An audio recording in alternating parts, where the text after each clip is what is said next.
ಕಲಬುರಗಿ ಪಾಲಿಕೆ ಗದ್ದುಗೆಗಾಗಿ ಮುಂದುವರಿದ ಸರ್ಕಸ್ ನಾಳೆಯಾದರೂ ಪ್ರಕಟವಾಗುತ್ತಾ ಜೆಡಿಎಸ್ನ ಮೈತ್ರಿ ತೀರ್ಮಾನ. ಕರುನಾಡಿಗೆ ಡೆಡ್ಲಿ ಡೆಲ್ಟಾದಿಂದಲೇ ಕಾದಿದ್ಯಾ ಆಪತ್ತು. ಕೊರೋನಾ ಮೂರನೇ ಅಲೆಗೆ ಟಾರ್ಗೆಟ್ ಆಗೋದು ಯಾರು ಗೊತ್ತಾ? ಮೈಸೂರು ಜಿಲ್ಲಾಡಳಿತದ ವಿರುದ್ಧ ಸಿಡಿದೆದ್ದಿದ್ದು ಯಾಕೆ ಹಿಂದೂ ಪರ ಸಂಘಟನೆ ಬಿಜೆಪಿ ಕಾರ್ಯಕರ್ತರು? ಇದೆಲ್ಲವನ್ನು ನೋಡೋಣ. ಕಲಬುರಗಿ ಪಾಲಿಕೆ ಗದ್ದುಗೆಗಾಗಿ ಮುಂದುವರಿದ ಸರ್ಕಸ್ ನಾಳೆಯಾದರೂ ಪ್ರಕಟವಾಗುತ್ತಾ ಜೆಡಿಎಸ್ನ ಮೈತ್ರಿ ತೀರ್ಮಾನ. ಕಾಂಗ್ರೆಸ್ನ ನೂತನ ಸದಸ್ಯರಿಗೆ ಕಾಡ್ತಿರೋ ಭೀತಿಯಾದ್ರೂ ಏನು?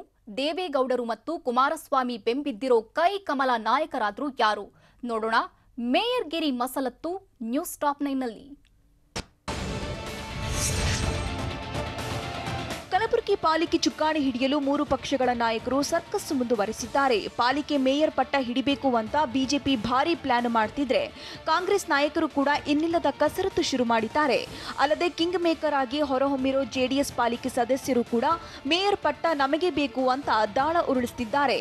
ಹೀಗಾಗಿ ಕಲಬುರಗಿ ಮೇಯರ್ ಗದ್ದುಗೆ ಯಾರ ಪಾಲಾಗುತ್ತೆ ಅನ್ನೋ ಕ್ಯೂರಿಯಾಸಿಟಿ ಮುಂದುವರೆದಿದೆ.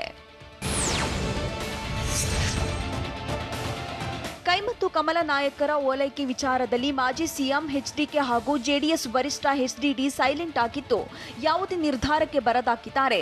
ಹೀಗಾಗಿ ಪಾಲಿಕೆಯ ಮೇಯರ್ ಗದ್ದುಗೆಯನ್ನ ಯಾರು ಹಿಡಿತಾರೆ? ದಳಪತಿಗಳ ಒಲವು ಯಾವ ಪಕ್ಷದ ಕಡೆಗಿದೆ? ಜೆಡಿಎಸ್ ನಾಯಕರು ನಾಳೆ ಅಂತಿಮ ತೀರ್ಮಾನ ಪ್ರಕಟಿಸುತ್ತಾರಾ ಅನ್ನೋದು ಕೂಡ ಪ್ರಶ್ನೆಯಾಗಿ ಕಾಡ್ತಿದೆ. ನಾಯಕರ ಹಗ್ಗ ಜಗ್ಗಾಟದ ನಡುವೆ ಕಾಂಗ್ರೆಸ್ನ ನೂತನ ಸದಸ್ಯರಿಗೆ ಆಪರೇಷನ್ ಕಮಲದ ಭೀತಿ ಎದುರಾಗಿದೆ. ಹೀಗಾಗಿ ಕೈ ನಾಯಕರು ಸದಸ್ಯರನ್ನ ಒಂದಾಗಿರುವಂತೆ ನೋಡಿಕೊಳ್ಳಲು ತಂತ್ರವೊಂದರ ಮೊರೆ ಹೋಗಿದ್ದಾರೆ.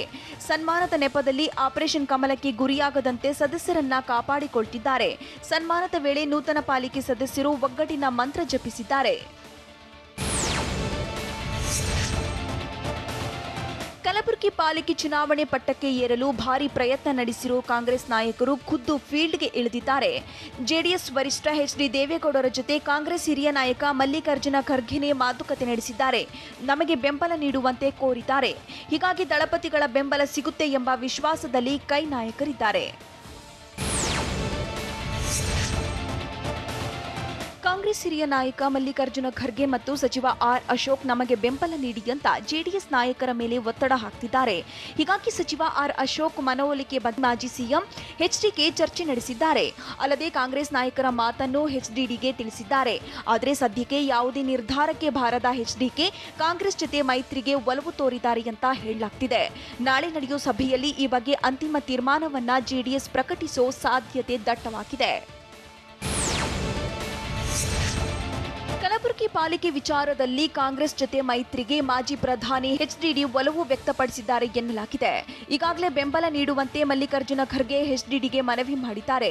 ಆದರೆ ಅಂತಿಮ ನಿರ್ಧಾರವನ್ನ ಎಚ್ಡಿಡಿ ಮಾಜಿ ಸಿಎಂ ಎಚ್ಡಿ ಕುಮಾರಸ್ವಾಮಿ ಹೆಗಲಿಗೆ ಹಾಕಿದ್ದಾರೆ.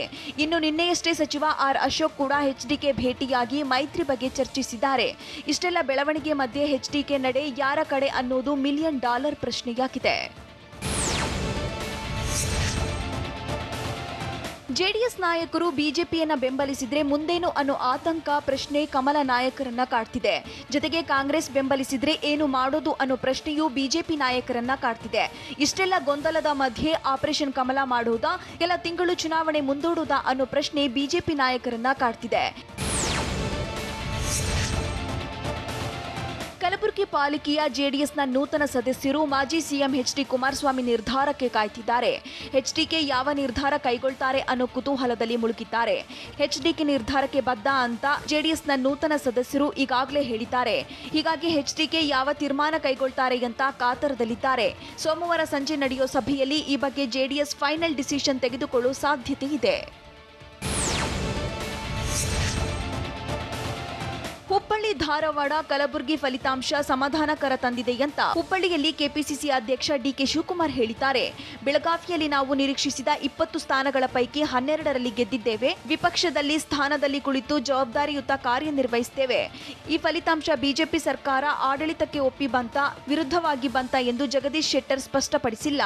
ಅವರಿಗೆ ನಾನು ಸರ್ಟಿಫಿಕೇಟ್ ಕೊಡಲ್ಲ, ಆದರೆ ಮತದಾರರೇ ಕೊಟ್ಟಿದ್ದಾರೆ ಅಂತ ಡಿಕೆಶಿ ಟಾಂಗ್ ಕೊಟ್ಟಿದ್ದಾರೆ. ಮೈತ್ರಿ ವಿಚಾರದಲ್ಲಿ ಸೈಲೆಂಟ್ ಆಗಿದ್ದು ಯಾಕೆ ಕೆಪಿಸಿಸಿ ಅಧ್ಯಕ್ಷ ಮತ್ತು ವಿಪಕ್ಷ ನಾಯಕರು ಖುದ್ದು ಡಿಕೆ ಶಿವಕುಮಾರ್ ನೀಡಿರುವ ಆ ಸುಳಿವಾದ್ರೂ ಏನು? ಬಿಜೆಪಿ ಬಗ್ಗೆ ಡಾಕ್ಟರ್ ಶರಣಪ್ರಕಾಶ್ ಪಾಟೀಲ್ ವಾಗ್ದಾಳಿ ನಡೆಸಿದ್ದು ಯಾಕೆ? ಮೇಯರ್ ಸ್ಥಾನ ಜೆಡಿಎಸ್ಗೆ ಬಿಟ್ಟುಕೊಡೋ ಬಗ್ಗೆ ಬಿಜೆಪಿಗರ ನಿಲುವು ಏನು? ನೋಡೋಣ ಪಟ್ಟಕ್ಕಾಗಿ ಪೈಪೋಟಿ ನ್ಯೂಸ್ ಟಾಪ್ 9ನಲ್ಲಿ. ಕಲಬುರಗಿ ಮಹಾನಗರ ಪಾಲಿಕೆಯಲ್ಲಿ ಇನ್ನೂ ಕೆಲ ದಿನ ಪಾಲಿಕೆ ಹಗ್ಗ ಜಗ್ಗಾಟ ಮುಂದುವರಿಯೋದು ಫಿಕ್ಸ್ ಆಗಿದೆ. ನೋಟಿಫಿಕೇಶನ್ ಆಗುವವರೆಗೆ ಮೈತ್ರಿ ನಿರ್ಧಾರಕ್ಕೆ ಬರುವುದು ಅನುಮಾನವಾಗಿದೆ. ಮೈತ್ರಿಗೆ 3 ಪಕ್ಷಗಳಿಂದ ಗಂಭೀರ ಪ್ರಯತ್ನ ನಡೆದಿಲ್ಲ. ಚುನಾವಣೆ ನಿಗದಿ ಬಳಿಕ ಅಂತಿಮ ನಿರ್ಧಾರಕ್ಕೆ ಬರಲು ಚಿಂತನೆ ನಡೆಸಲಾಗಿದೆ. ಆದರೆ ಮೈತ್ರಿ ಫೈನಲ್ ಆಗುವವರೆಗೂ ನೋಟಿಫಿಕೇಶನ್ ಆಗದಂತೆ ನೋಡಿಕೊಳ್ಳುವುದು ಬಿಜೆಪಿ ತಂತ್ರವಾಗಿದೆ. ಕಲಬುರಗಿ ಮಹಾನಗರ ಪಾಲಿಕೆಯಲ್ಲಿ ಮೈತ್ರಿ ಕಸರತ್ತು ನಡೆಯುತ್ತಾ ಇದೆ. ಆದರೆ ಮೈತ್ರಿ ವಿಚಾರವಾಗಿ ಕೆಪಿಸಿಸಿ ಅಧ್ಯಕ್ಷ ಡಿಕೆ ಶಿವಕುಮಾರ್ ಮತ್ತು ವಿಪಕ್ಷ ನಾಯಕ ಸಿದ್ದರಾಮಯ್ಯ ಸೈಲೆಂಟ್ ಆಗಿದ್ದಾರೆ.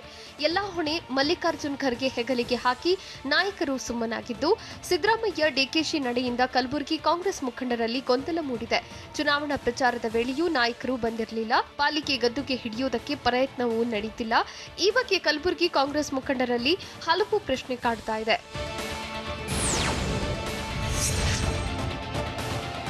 ಕಲಬುರಗಿ ಮೇಯರ್ ಪಟ್ಟಕ್ಕಾಗಿ ಸರ್ಕಸ್ ಜೋರಾಗಿದ್ದು, ಕಾಂಗ್ರೆಸ್ಗೆ ಆಪರೇಷನ್ ಕಮಲದ ಭೀತಿ ಕಾಡ್ತಾ ಇದೆ. ಖುದ್ದು ಡಿಕೆ ಶಿವಕುಮಾರ್ ಅವರೇ ಆಪರೇಷನ್ ಕಮಲದ ಬಗ್ಗೆ ಸುಳಿವು ನೀಡಿದ್ದಾರೆ. ಹುಬ್ಬಳ್ಳಿಯಲ್ಲಿ ಆಪರೇಷನ್ ಕಮಲದ ಹಿಂಟ್ ಬಿಟ್ಟುಕೊಟ್ಟಿದ್ದು, ಬಿಜೆಪಿ ನಾಯಕರು ಆಪರೇಷನ್ ಕಮಲ ಮಾಡುವ ಸಾಧ್ಯತೆ ಇದೆ. ಮೇಯರ್ ಚುನಾವಣೆ ಘೋಷಣೆಯಾಗಲಿ, ಆಮೇಲೆ ನೋಡೋಣ ಅಂತ ಡಿಕೆ ಶಿವಕುಮಾರ್ ಹೇಳಿದ್ರು.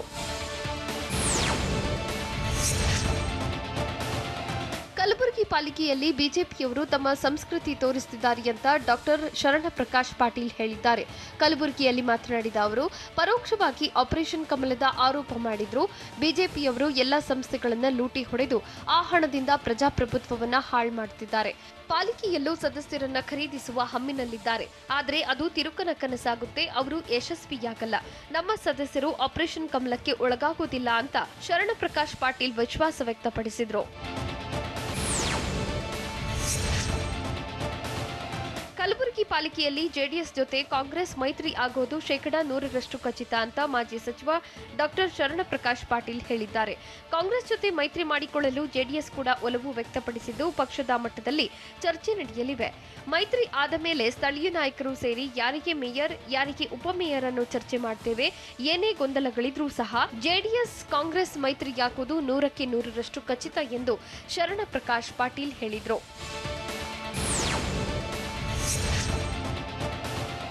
ಕಲಬುರಗಿ ಪಾಲಿಕೆಯಲ್ಲಿ ಅಧಿಕಾರ ಹಿಡಿಯಲು ಬಿಜೆಪಿ ರಣತಂತ್ರ ಮಾಡ್ತಾ ಇದ್ದು, ಬಿಜೆಪಿ ಮುಖಂಡರ ಜೊತೆ ಬಿಜೆಪಿ ರಾಜ್ಯ ಪ್ರಧಾನ ಕಾರ್ಯದರ್ಶಿ ಎನ್ ರವಿಕುಮಾರ್ ಚರ್ಚೆ ನಡೆಸಿದ್ದಾರೆ. ಕಲಬುರಗಿ ನಗರದ ಬಿಜೆಪಿ ಕಚೇರಿಯಲ್ಲಿ ನಡೆದ ಸಭೆಯಲ್ಲಿ ಮುಂದಿನ ನಡೆ ಬಗ್ಗೆ ನಾಯಕರಿಂದ ಎನ್ ರವಿಕುಮಾರ್ ಅಭಿಪ್ರಾಯ ಸಂಗ್ರಹಿಸಿದ್ರು. ಇನ್ನು 4 ಸ್ಥಾನ ಪಡೆದ ಜೆಡಿಎಸ್ಗೆ ಮೇಯರ್ ಸ್ಥಾನ ಬಿಟ್ಟುಕೊಡುವುದು ಕಷ್ಟದ ಕೆಲಸ ಎಂದು ಹೇಳಿದ ರವಿಕುಮಾರ್, ಬಿಜೆಪಿ ಮೇಯರ್ ಸ್ಥಾನ ಪಡೆದು ಉಳಿದ ಸ್ಥಾನಗಳನ್ನು ಜೆಡಿಎಸ್ಗೆ ಬಿಟ್ಟುಕೊಡುವ ಬಗ್ಗೆ ಚರ್ಚೆ ನಡೆಯುತ್ತಿದೆ ಅಂತ ತಿಳಿಸಿದ್ರು. ಕಲಬುರಗಿ ಪಾಲಿಕೆಯಲ್ಲಿ 100% ಬಿಜೆಪಿ ಕಾರ್ಪೊರೇಟರ್ ಆಗ್ತಾರೆ ಅಂತ ಬಿಜೆಪಿ ರಾಜ್ಯ ಪ್ರಧಾನ ಕಾರ್ಯದರ್ಶಿ ಎನ್ ರವಿಕುಮಾರ್ ತಿಳಿಸಿದ್ದಾರೆ. ಈಗಾಗಲೇ ನಾನು ಸೇರಿದಂತೆ ನಮ್ಮ ಮುಖಂಡರು ಜೆಡಿಎಸ್ ಜೊತೆ ಮಾತುಕತೆ ನಡೆಸಿದ್ದೇವೆ. ಮೇಯರ್ ಚುನಾವಣೆ ಘೋಷಣೆಯಾದ ಬಳಿಕ ಜೆಡಿಎಸ್ ಜೊತೆ ಮತ್ತೊಂದು ಸುತ್ತಿನ ಮಾತುಕತೆ ನಡೆಸುತ್ತೇವೆ. ನಮಗೆ ವಿಶ್ವಾಸವಿದೆ. ಜೆಡಿಎಸ್ ನಮಗೆ ಬೆಂಬಲ ಸೂಚಿಸುತ್ತೆ. ರಾಜಕಾರಣದಲ್ಲಿ ಎಲ್ಲಾ ಸಾಧ್ಯತೆಗಳು ಇರಲಿದ್ದು, ಎಲ್ಲಾ ಸಾಧ್ಯತೆಗಳನ್ನು ಬಳಸಿಕೊಂಡು ನಾವು ಮೇಯರ್ ಆಗ್ತೇವೆ ಎಂದು ರವಿಕುಮಾರ್ ಹೇಳಿದರು. ಕಲಬುರಗಿ ಪಾಲಿಕೆಯಲ್ಲಿ ನಾವೇ ಮೇಯರ್, ಉಪಮೇಯರ್ ಆಗ್ತೇವೆ ಅಂತ ಮಾಜಿ ಮುಖ್ಯಮಂತ್ರಿ ಜಗದೀಶ್ ಶೆಟ್ಟರ್ ಹೇಳಿದ್ದಾರೆ. ಹುಬ್ಬಳ್ಳಿಯಲ್ಲಿ ಮಾತನಾಡಿದ ಅವರು, ಕಲಬುರಗಿಯಲ್ಲಿ ಜೆಡಿಎಸ್ ಬೆಂಬಲಕ್ಕಾಗಿ ನಾವು ಪ್ರಯತ್ನ ಮಾಡುತ್ತಿದ್ದೇವೆ ಎಂದು ತಿಳಿಸಿದರು. ಹುಬ್ಬಳ್ಳಿ ಧಾರವಾಡ ಪಾಲಿಕೆಯಲ್ಲಿ ಜನರು ಈ ಬಾರಿಯೂ ನಮಗೆ ಆಶೀರ್ವಾದ ಮಾಡಿದ್ದಾರೆ. ಜನಪ್ರತಿನಿಧಿಗಳ ವಿಶೇಷ ಮತ ಹಾಕುವ ಮೂಲಕ ನಾವು 45 ಸ್ಥಾನ ಪಡೆಯಲಿದ್ದೇವೆ ಎಂದು ಶೆಟ್ಟರ್ ಹೇಳಿದರು.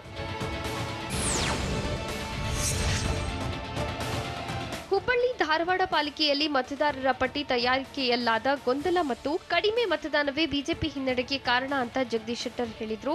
ಮೇಯರ್ ಆಯ್ಕೆಗೆ ಇನ್ನೂ ದಿನಾಂಕ ನಿಗದಿಯಾಗಿಲ್ಲ. ಉಪಮೇಯರ್ ನಮ್ಮಲ್ಲಿ ಅಭ್ಯರ್ಥಿ ಇರಲಿಲ್ಲ. ಪಕ್ಷೇತರರಾಗಿ ಗೆದ್ದಿರುವ ದುರ್ಗಮ್ಮ ಬಿಜವಾಡ ಉಪಮೇಯರ್ ಆಗ್ತಾರೆ. ರಾಜಕಾರಣದಲ್ಲಿ ಕೆಲವೊಮ್ಮೆ ಹೊಂದಾಣಿಕೆ ಅನಿವಾರ್ಯ ಎಂದು ಶೆಟ್ಟರ್ ತಿಳಿಸಿದ್ರು. ಮೈಸೂರು ಜಿಲ್ಲಾಡಳಿತದ ವಿರುದ್ಧ ಸಿಡಿದೆದ್ದಿದ್ದು ಯಾಕೆ ಹಿಂದೂ ಪರ ಸಂಘಟನೆ ಬಿಜೆಪಿ ಕಾರ್ಯಕರ್ತರು 101 ಗಣಪತಿ ದೇವಾಲಯದ ಬಗ್ಗೆ ಪ್ರತಾಪ್ ಸಿಂಹ ಹೇಳಿದ್ದೇನು? ಸಚಿವ ಸ್ಥಾನ ಸಿಗದಿದ್ದಕ್ಕೆ ಬೇಸರ ವ್ಯಕ್ತಪಡಿಸಿದ ಬಿಜೆಪಿಯ ಆ ಶಾಸಕ ಯಾರು? ನೋಡೋಣ ಕರ್ನಾಟಕ ನ್ಯೂಸ್ ಟಾಪ್ 9 ನಲ್ಲಿ. ಮೈಸೂರಿನ ಧಾರ್ಮಿಕ ಕಟ್ಟಡಗಳ ತೆರವಿಗೆ ತೀವ್ರ ವಿರೋಧ ವ್ಯಕ್ತವಾಗಿದೆ. ಅಗ್ರಹಾರದ 101 ಗಣಪತಿ ದೇವಸ್ಥಾನ ತೆರವಿಗೆ ವಿರೋಧಿಸಿ ಹಿಂದೂ ಪರ ಸಂಘಟನೆ ಬಿಜೆಪಿ ಕಾರ್ಯಕರ್ತರು ಪ್ರತಿಭಟನೆ ನಡೆಸಿದ್ದಾರೆ. ಮೈಸೂರು ಜಿಲ್ಲಾಡಳಿತದ ವಿರುದ್ಧ ಘೋಷಣೆ ಕೂಗಿ ಆಕ್ರೋಶ ವ್ಯಕ್ತಪಡಿಸಿದ್ದು, ದೇವಸ್ಥಾನದ ಬಳಿ ಸಂಸದ ಪ್ರತಾಪ್ ಸಿಂಹ ಭೇಟಿ ನೀಡಿದ್ರು. ಜಿಲ್ಲಾಡಳಿತದ ಪಟ್ಟಿಯಲ್ಲಿ 101 ಗಣಪತಿ ದೇವಸ್ಥಾನವಿದ್ದು, ಜಿಲ್ಲಾಡಳಿತದ ಕ್ರಮಕ್ಕೆ ಸಂಸದ ಪ್ರತಾಪ್ ಸಿಂಹ ಆಕ್ರೋಶ ವ್ಯಕ್ತಪಡಿಸಿದ್ರು. ಕೇವಲ ಹಿಂದೂ ದೇವಸ್ಥಾನಗಳನ್ನೇ ಏಕೆ ಟಾರ್ಗೆಟ್ ಮಾಡ್ತಿದ್ದೀರಿ? ಮಸೀದಿ ಚರ್ಚ್ಗಳು ಇಲ್ವಾ ಎಂದು ಸಂಸದ ಪ್ರತಾಪ್ ಸಿಂಹ ಪ್ರಶ್ನಿಸಿದ್ದಾರೆ. ಕ್ಯಾತಮಾರನಹಳ್ಳಿ ಅನಧಿಕೃತವಾಗಿ ಮಸೀದಿ ಬಂತು, ಆಗ ಮೈಸೂರು ಜಿಲ್ಲಾಡಳಿತ ಯಾಕೆ ತಡೆಯಲಿಲ್ಲ? ಇದು ಸುಪ್ರೀಂ ಕೋರ್ಟ್ ಆದೇಶ ಉಲ್ಲಂಘನೆಯಲ್ವಾ? ಎನ್ಆರ್ ಕ್ಷೇತ್ರದಲ್ಲಿ ಮಸೀದಿ ಚರ್ಚ್ ಕಟ್ಟಲು ನೀವೇ ಬಿಟ್ಟಿದ್ರಿ, ಇದು ಕೋರ್ಟ್ ಆದೇಶ ಉಲ್ಲಂಘನೆಯಲ್ವಾ ಎಂದು ಪ್ರತಾಪ್ ಸಿಂಹ ಪ್ರಶ್ನಿಸಿದ್ರು. ಮೈಸೂರಿನ 101 ಗಣಪತಿ ದೇವಾಲಯ ನಮ್ಮ ಪ್ರತೀಕ. ದೇಗುಲ ತೆರವುಗೊಳಿಸಿದ್ರೆ ಧಾರ್ಮಿಕ ಭಾವನೆಗಳಿಗೆ ಘಾಸಿ ಆಗಲಿದೆ ಅಂತ ಬಿಜೆಪಿ ಸಂಸದ ಪ್ರತಾಪ್ ಸಿಂಹ ಹೇಳಿದ್ದಾರೆ. ಜನರನ್ನು ವಿಶ್ವಾಸಕ್ಕೆ ತೆಗೆದುಕೊಂಡು ಕೆಲಸ ಮಾಡಬೇಕು. ಕಳ್ಳರಂತೆ ಬೆಳಗಿನ ಜಾವ ಬಂದು ದೇಗುಲ ಒಡೆದಿದ್ದಾರೆ. ಕಳ್ಳರು ಬರುವ ಸೂಕ್ತ ಸಮಯದಲ್ಲಿ ಕಾರ್ಯಾಚರಣೆ ಮಾಡ್ತಿದ್ದು, ಇದು ಒಪ್ಪಲು ನಮಗೆ ಸಾಧ್ಯವಿಲ್ಲ ಎಂದು ಪ್ರತಾಪ್ ಸಿಂಹ ಗುಡುಗಿದ್ರು. ಕಾಂಗ್ರೆಸ್ ಶಾಸಕ ತನ್ವೀರ್ ಸೇಠ್ ವಿರುದ್ಧ ಸಂಸದ ಪ್ರತಾಪ್ ಸಿಂಹ ವಾಗ್ದಾಳಿ ನಡೆಸಿದ್ದಾರೆ. ನಾವು ಬಳೆ ತೊಟ್ಟುಕೊಂಡಿಲ್ಲ ಎಂಬ ಹೇಳಿಕೆಗೆ ತಿರುಗೇಟು ನೀಡಿದ ಪ್ರತಾಪ್ ಸಿಂಹ, ತನ್ವೀರ್ ಸೇಠ್ ಅವರಿಂದ ನಾನು ಇಂಥ ಮಾತನ್ನು ನಿರೀಕ್ಷಿಸಿರಲಿಲ್ಲ ಅಂತ ಹೇಳಿದ್ರು. ಬಳೆ ಅಂದ್ರೆ ಅಬ್ಳಿ ಸಂಕೇತನ ನಿಮಗೆ ಅಂತ ಪ್ರಶ್ನಿಸಿದ ಪ್ರತಾಪ್ ಸಿಂಹ, ಹೆಣ್ಣನ್ನು ಬುರ್ಕಾದೊಳಗಿಟ್ಟು ಭೋಗಕ್ಕೆ ಬಳಸುವುದು ನಿಮ್ಮ ಸಂಸ್ಕೃತಿ. ನಮ್ಮ ಧರ್ಮದಲ್ಲಿ ಹೆಣ್ಣಿಗೆ ಪೂಜ್ಯನೀಯ ಗೌರವದ ಸ್ಥಾನವಿದೆ. ಹೆಣ್ಣು ಹಾಕಿಕೊಳ್ಳುವ ಬಳೆಯನ್ನು ಅಬಲಿಯ ಸಂಕೇತ ಎನ್ನಬೇಡಿ ಎಂದು ತನ್ವೀರ್ ಸೇಠ್ ವಿರುದ್ಧ ಪ್ರತಾಪ್ ಸಿಂಹ ವಾಗ್ದಾಳಿ ನಡೆಸಿದ್ರು. ಶಾಸಕ ಅಭಯ್ ಪಾಟೀಲ್ಗೆ ಸಚಿವ ಸ್ಥಾನ ನೀಡದಿದ್ದಕ್ಕೆ ನನಗೆ ಅಸಮಾಧಾನವಿದೆ ಅಂತ ಬೆಳಗಾವಿಯಲ್ಲಿ ಬಿಜೆಪಿ ಶಾಸಕ ಅನಿಲ್ ಬೆನಕೆ ಹೇಳಿದ್ದಾರೆ. ಇಂದಿನ ಪರಿಸ್ಥಿತಿಯಲ್ಲಿ ಶಾಸಕ ಅಭಯ್ ಪಾಟೀಲ್ ಸಚಿವ ಸ್ಥಾನ ಕೇಳಬಹುದಾದ ವ್ಯಕ್ತಿ. ರಾಜ್ಯ ಸರ್ಕಾರ ಇದರ ಬಗ್ಗೆ ವಿಚಾರ ಮಾಡಬೇಕು ಎಂದು ಅನಿಲ್ ಬೆನಕೆ ಹೇಳಿದರು.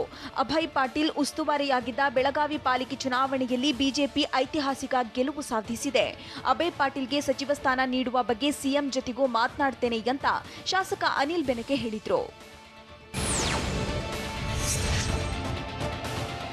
ಬೆಳಗಾವಿ ದಕ್ಷಿಣ ಕ್ಷೇತ್ರದ ಬಿಜೆಪಿ ಶಾಸಕ ಅಭಯ್ ಪಾಟೀಲ್ ಪರೋಕ್ಷವಾಗಿ ಸಚಿವ ಸ್ಥಾನದ ಆಕಾಂಕ್ಷಿ ಅಂತ ಹೇಳಿದ್ದಾರೆ.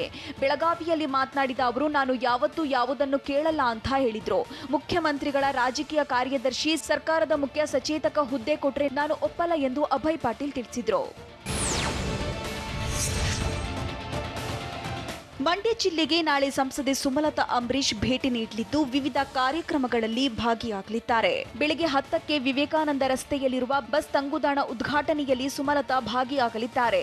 ಬಳಿಕ ಬೆಳಗ್ಗೆ 11ಕ್ಕೆ ಮಡಿವಾಳ ಸಮಾಜದ ಕಾರ್ಯಕ್ರಮದಲ್ಲಿ ಪಾಲ್ಗೊಂಡು ನಂತರ ಮಧ್ಯಾಹ್ನ 12 ಗಂಟೆಗೆ ಕೋವಿಡ್ ಉಪಕರಣಗಳ ಹಸ್ತಾಂತರ ಮಾಡಲಿದ್ದಾರೆ.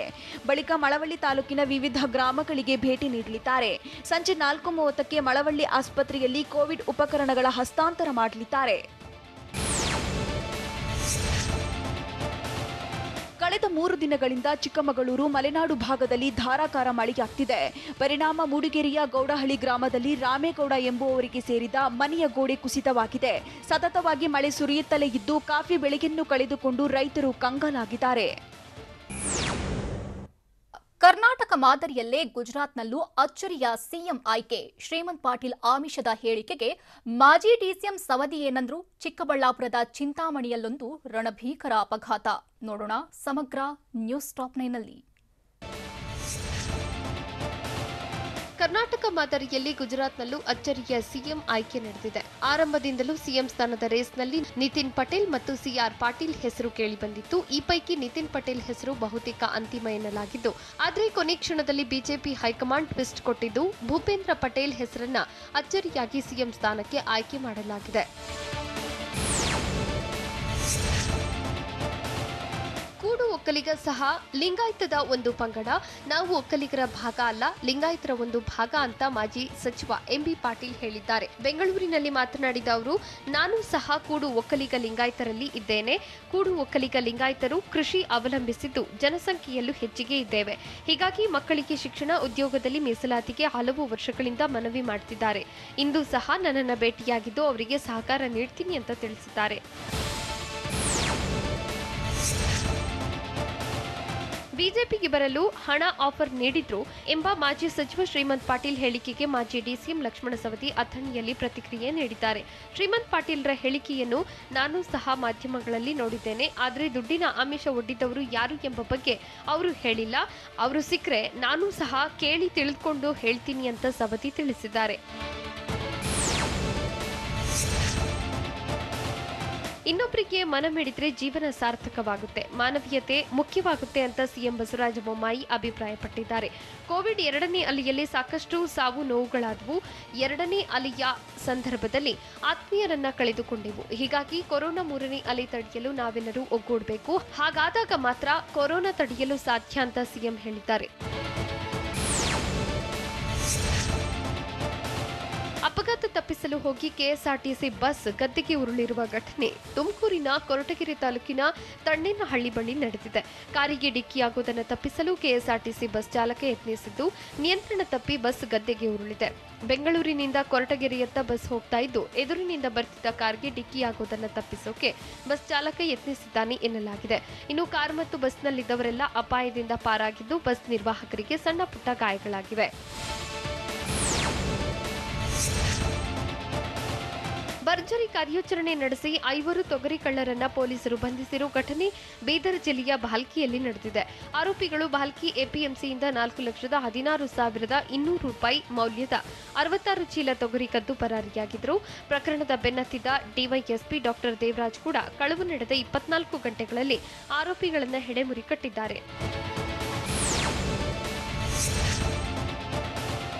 ಜಿಲ್ಲೆ ಹಾಗೂ ಪರ ಜಿಲ್ಲೆಯಲ್ಲಿ ಬೈಕ್ ಕಳ್ಳತನ ಮಾಡುತ್ತಿದ್ದ ಇಬ್ಬರನ್ನು ಬಾಗಲಕೋಟೆಯ ತೇರದಾಳ ಪೊಲೀಸರು ಬಂಧಿಸಿದ್ದಾರೆ. ಬಂಧಿತರು ರಬಕವಿ ಬನಹಟ್ಟಿ ತಾಲೂಕಿನ ರಬಕವಿ ಮೂಲದವರು ಎನ್ನಲಾಗಿದ್ದು ಆರೋಪಿಗಳಿಂದ 10 ಬೈಕ್ಗಳನ್ನು ಜಪ್ತಿ ಮಾಡಲಾಗಿದೆ. ಜಿಲ್ಲೆಯ ಸುತ್ತಮುತ್ತಲೂ ಬೈಕ್ ಕಳ್ಳತನ ಮಾಡುತ್ತಿದ್ದ ಆರೋಪಿಗಳು ಆ ಬಳಿಕ ತಲೆಮರೆಸಿಕೊಳ್ಳುತ್ತಿದ್ದರು ಎನ್ನಲಾಗಿದೆ. ಐಪಿಎಲ್ ಆಡದಿರಲು ನಿರ್ಧರಿಸಿರೋ ಇಂಗ್ಲೆಂಡ್ ಕ್ರಿಕೆಟಿಗರು ಯಾರು? ಟೀಂ ಇಂಡಿಯಾ ವಿರುದ್ಧ ಮತ್ತೊಬ್ಬ ಆಸೀಸ್ ಕ್ರಿಕೆಟಿಗನಿಂದ ಆರೋಪ. ಸಸ್ಪೆನ್ಸ್ ಥ್ರಿಲ್ಲರ್ ಸಿನಿಮಾದಲ್ಲಿ ನಟಿ ಸುಮನ್ ನಗರ್ಕರ್ ಮೋಡಿ ಚಡ್ಡಿ ದೋಸ್ತ್ಗೆ ಭರ್ಜರಿ ಶುಭ ಹಾರೈಕೆ. ನೋಡೋಣ entertainment news top 9ನಲ್ಲಿ.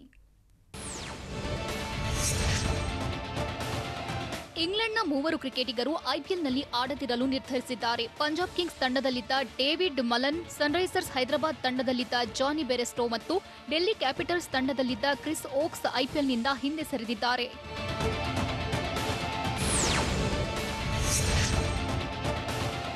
ಐಪಿಎಲ್ಗಾಗಿಯೇ BCCI England ವಿರುದ್ಧದ ಕೊನೆಯ ಟೆಸ್ಟ್ ಪಂದ್ಯವನ್ನ ಕೊರೋನಾ ನೆಪವೊಡ್ಡಿ ರದ್ದು ಮಾಡಿದೆ ಎಂದು ಇಂಗ್ಲೆಂಡ್ ತಂಡದ ಮಾಜಿ ನಾಯಕ ನಾಸಿರ್ ಹುಸೇನ್ ಆರೋಪಿಸಿದ್ದಾರೆ. ಇದಕ್ಕೂ ಮುನ್ನ ಮತ್ತೋರ್ವ ಮಾಜಿ ನಾಯಕ ಮೈಕೆಲ್ ವಾನ್ ಇದೇ ಆರೋಪ ಮಾಡಿದ್ರು.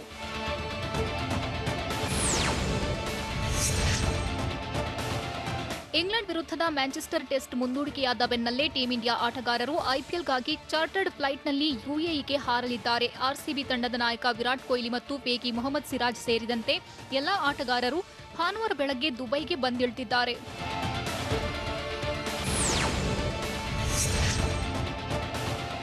ಸದ್ಯ ದುಬೈಗೆ ಬಂದಿಳಿದಿರುವ ಟೀಂ ಇಂಡಿಯಾ ಆಟಗಾರರು ಐಪಿಎಲ್ ಬಯೋ ಬಬಲ್ ಸೇರಿಕೊಳ್ಳುವ ಮುನ್ನ 6 ದಿನಗಳ ಕ್ವಾರಂಟೈನ್ ಪೂರೈಸಬೇಕಿದೆ.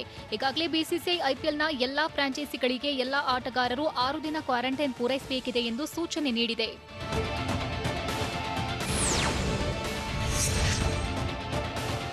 ಟೋಕಿಯೋ ಒಲಿಂಪಿಕ್ಸ್ ಚಿನ್ನದ ಪದಕ ವಿಜೇತ ನೀರಜ್ ಚೋಪ್ರಾ ತಮ್ಮ ಸಣ್ಣ ಕನಸೊಂದು ನನಸಾಗಿದೆ ಎಂದು ಹೇಳಿಕೊಂಡಿದ್ದಾರೆ. ತಮ್ಮ ಹೆತ್ತವರ ಜೊತೆ ನೀರಜ್ ಫ್ಲೈಟ್ನಲ್ಲಿ ತೆಗೆಸಿಕೊಂಡಿರುವ ಫೋಟೋವನ್ನ ಪೋಸ್ಟ್ ಮಾಡಿದ್ದಾರೆ. ಈ ಫೋಟೋಗೆ ನೀರಜ್, ನನ್ನ ತಂದೆ ತಾಯಿ ಮೊದಲ ಬಾರಿ ವಿಮಾನದಲ್ಲಿ ಕುಳಿತಿರುವುದನ್ನ ಕಂಡು ನನ್ನ ಜೀವನದ ಕನಸು ನನಸಾಗಿದೆ ಎಂದು ಭಾವನಾತ್ಮಕವಾಗಿ ಬರೆದುಕೊಂಡಿದ್ದಾರೆ.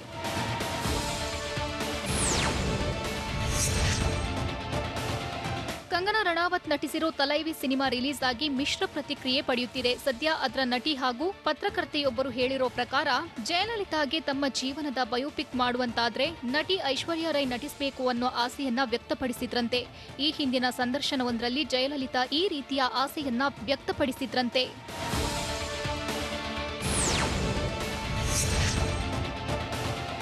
ಶ್ರೇಯಸ್ ಮಂಜು ನಟಿಸಿ ನಂದಕಿಶೋರ್ ಆಕ್ಷನ್ ಕಟ್ ಹೇಳಿರೋ ರಾಣಾ ಸಿನಿಮಾ ಒಂದಲ್ಲ ಒಂದು ವಿಶೇಷತೆಯಿಂದ ಸೌಂಡ್ ಮಾಡ್ತಾನೆ ಇದೆ. ಇತ್ತೀಚೆಗಷ್ಟೇ ಶಿವರಾಜ್ ಕುಮಾರ್ ಅವರಿಂದ ಲಾಂಗ್ ಹಿಡಿಯೋ ಟ್ರಿಕ್ ಕಲಿತಿದ್ದ ಶ್ರೇಯಸ್ಗೆ ಈಗ ಉಪ್ಪಿ ಸಾಥ್ ನೀಡ್ತಿದ್ದಾರೆ. ಮಂಗಳವಾರ ರಾಣಾ ಸಿನಿಮಾದ ಟೀಸರ್ ರಿಲೀಸ್ ಆಗಲಿದ್ದು ರಿಯಲ್ ಸ್ಟಾರ್ ಉಪೇಂದ್ರ ರಾಣಾಗೆ ಸಾಥ್ ನೀಡಲಿದ್ದಾರೆ. ಹೀಗಾಗಿ ಉಪ್ಪಿ ರಾಣಾಗೆ ಏನ್ ಟಿಪ್ಸ್ ಕೊಡ್ತಾರೆ ಅನ್ನೋದನ್ನ ಕಾದು ನೋಡಬೇಕಿದೆ.